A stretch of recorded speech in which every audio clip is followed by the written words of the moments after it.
இன்னைக்கு என்ன சேலஞ்ச் சொல்லிட்டு பார்த்தலாமா?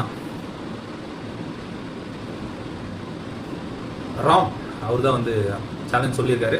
ஸோ என்ன சேலஞ்சுன்னு சொல்லிட்டு பார்த்தீங்கன்னா, ஒரு சின்ன பண்ணை வந்து 1 நிமிஷத்தில் வந்து சாப்பிடுங்க ப்ரோ அப்படின்னு சொல்லி அமைச்சிருக்காரு. 1 நிமிஷத்தில் சாப்பிட முடியுமான்னு சொல்லிட்டு தெரில, ட்ரை பண்ணி பார்ப்போம். தலைவா பண்ணு வாங்கினோட்டேன். ஸோ டைமர் ஆன் பண்ணிக்கலாமா?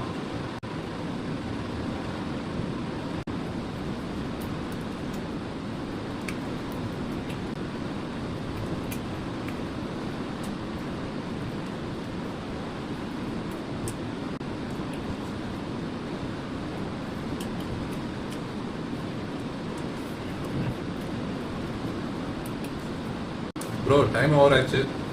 இதெல்லாம் வந்து சாப்பிட முடிச்சு. சாப்பிட முடியல, தண்ணி இருந்தால் கொஞ்சம் ட்ரை பண்ணியிருந்துக்கலாம். ஓகே, சேலஞ்சு கம்ப்ளீட் பண்ண முடியல. ஸோ நிறைய சேலஞ்ச், இன்ட்ரெஸ்டிங்கான சேலஞ்செலாம் வந்து எனக்கு கமெண்ட் பண்ணுங்கள்.